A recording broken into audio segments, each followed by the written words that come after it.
utusan, ako na lang lagi. Wala na bang iba?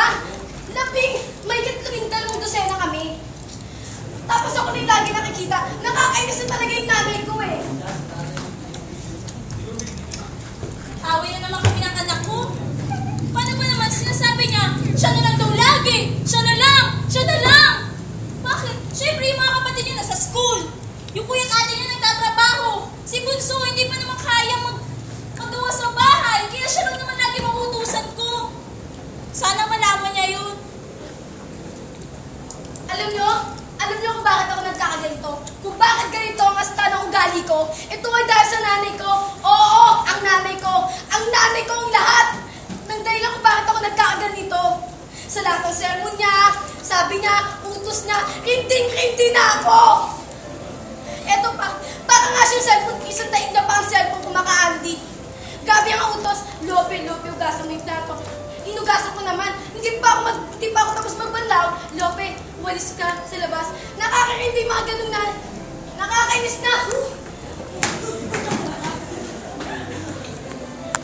Paano naman kasi hindi ka pa ulit-ulit sa kanya? Sabihin mo siya, Lope, hugasan mo yung plato ha! Ay, nanay! Mamaya na po may ginagawa pa nga kasi ako eh! Pinagbigyan ko. Tapos, di maya.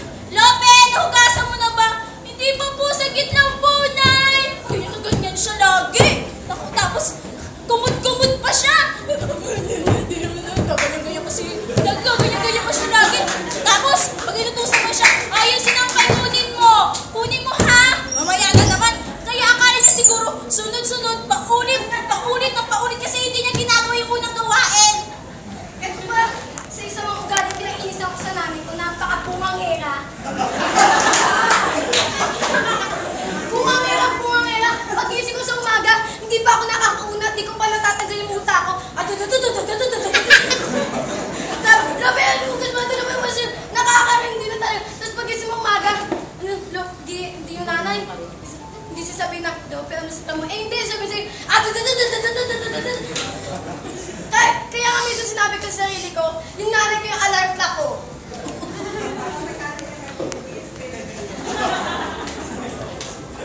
Paano ka pa naman di magpubunga nga sa umaga? Kagabi, sinabihan ko siya. Sabi ko, Lope, bago ka matulog, hugasan mo muna yung plato. Opo, nay, hugasan ko. Pag-isip ko, bakit di mo pa rin hinugasan yung plato? Ha? Tanghali ka na gumigising. Kaya yan tuloy, natataka ko siya aga-aga. Ha? Tanghali na hindi ka pa rin nagigising dyan. Tapos hugasan mo tampak.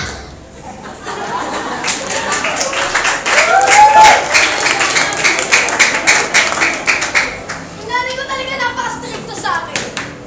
Pumunta ako sa kaibigan ko, pagbalik, Lope, saan ka nang galing? Lope, madigat ka, sino kasama mo? Grabe, makatanong daig pa ang security guard. Daig pa ang investigador kung makakalungkat ang buhay. Siyempre, sa edad ko to, kailangan ko din ng privacy.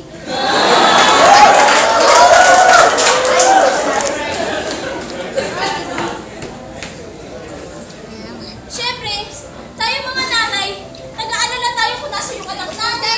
Sa napadpad, pwede naman siya mag-text sa akin. Imposible naman lahat ng kasama niya walang cellphone, walang load. Nay, wala po kasing load yung kasama ko eh.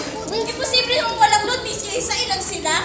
Tapos, pwede naman ako i-message sa Facebook, lagi naman ako online. Pati sa Twitter ko, pwede naman ako mag-message siya doon. Di ba mga nanay, nag-aalala tayo kung nasan yung mga anak natin pag gabi-gabi na?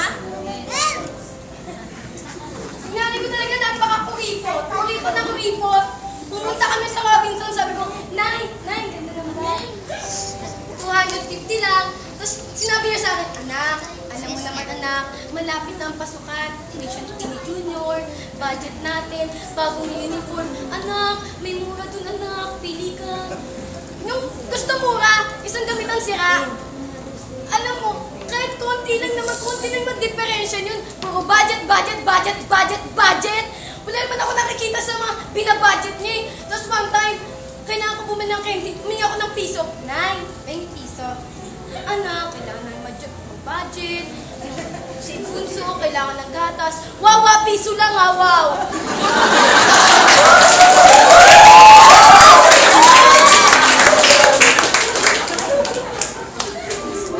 Siguro nga galit na yung anak ko. Piso, hindi ko siya bigyan. Bakit? Kung walang piso, walang 100, di ba? Oh,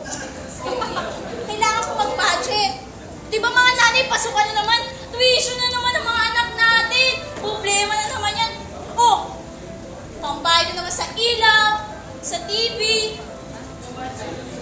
saka tubig, ang dami babayaran. Pati sa 5-6 sa Bombay, ang dami kong babayaran.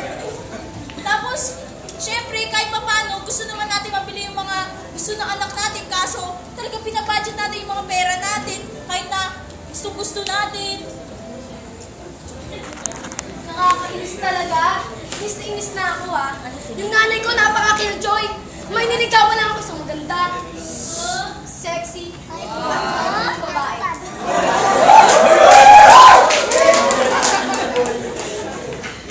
Kasalanan ko. Tapos pagdating ko sa bahay, sabi niya sa akin, anak, huwag ka muna mag-girlfriend.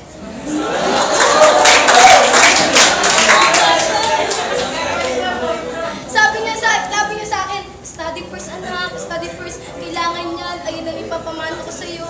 Eh hindi ko naman pinapabayaan yung pag-aaral ko. Napagsasabay ko naman yung dalawa. Eh anong problema doon? Eh kasalanan ba nila magkaroon sila ng anak na napakagwapo?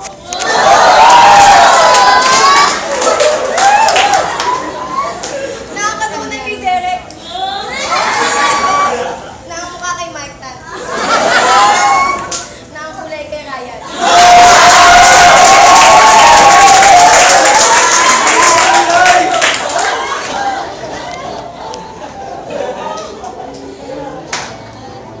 Paano mo naman hindi magiging KJ sa kanya? Siyempre, bilang nanay, ayoko siyang maging kagaya sa akin. 14 pa lang, nag-asawa na, nagkaanak na. Ang dami-dami nga nila eh. Kaya ayoko kung saan lupalok na magpupunta yung anak ko. Kung anong mangyari. Mamaya malalaman ko na nagtsashabu na. Ayun na, nag-iusi. Ayun na kung sino-sinong barkada yung kasama niya. Siyempre, tayo mga nanay, gusto natin, yung mga anak natin, gumanda yung buhay nila. Para sa kanila rin naman yung sinasabi natin sa kanila eh. Study muna bago yung girlfriend na yan. Study muna kasi yun lang naman yung tama may papamana natin sa anak natin eh, edukasyon. Lagi ako nagdaan sa nanay ko, lagi makakalimutin. Grabe makalimot. Lahat na lang bagay, nakakalimutan, pati pag-utos. Labigus ka, malugas. Paulit-ulit na lang, hindi na ako isang beses lang, pwede na. Tapos lahat na lang yung mga gamit niya, salamin niya, nami-misplace yung sa isang lugar. Lope! Bakit po, Nay? Pakihanap na yung salamin ko. Nakalimutan na naman. Gawin pa naman akong tagahanap ng mga nawawalang bagay sa itsura kong to, sayang.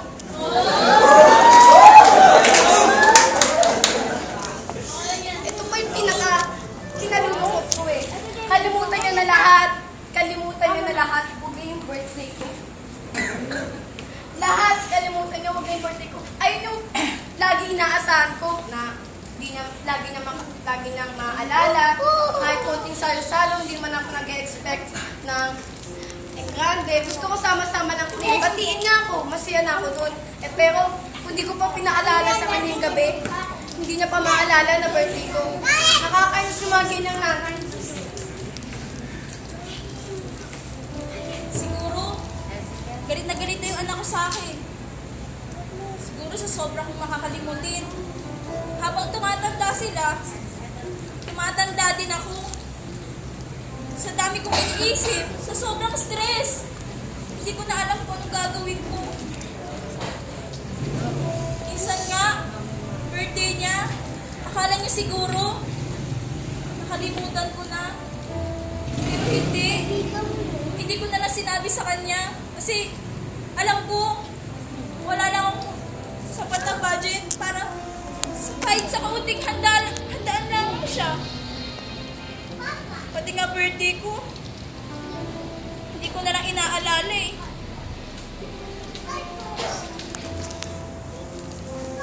Nakalipas ang ilang linggo, nagkasakit ang nanay ni Lope at si Lope na lang ang nag-iwan sa kanilang bahay.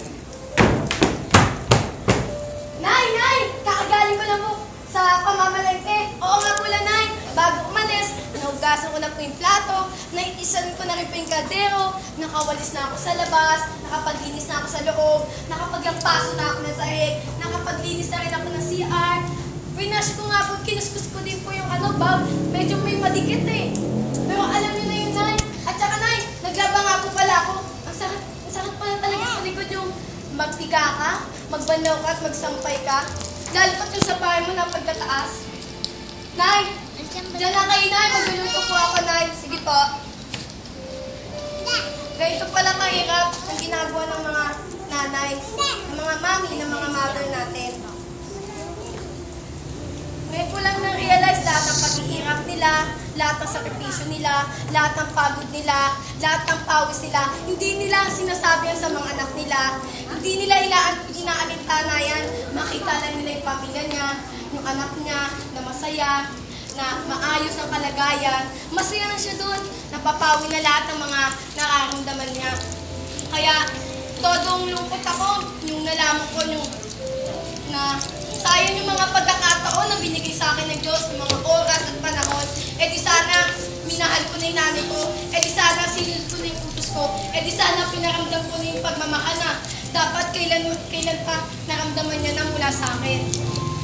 Kaya, ngayon na-realize ko na hindi mo malalaman kung gaano kahirap ang isang pagsubok o gawain kung hindi mo pa mararanasan to. Kaya sa mga kabataan tulad ko, na huwag yun nakaksiyan ng mga panahon kasi na andyan pa yung mga magulang nyo, andyan pa yung mama nyo. Ibigay nyo na yung best na iparamdam nyo na totoong mahal sila. Kasi sino ba yung sabi mo, Ma, I love you. Ayun lang, masaya na yung mga magulang nyo. Kaya sa nanay ko, at saka sa mga nanay na rin na nandito, saludo po ako sa inyo.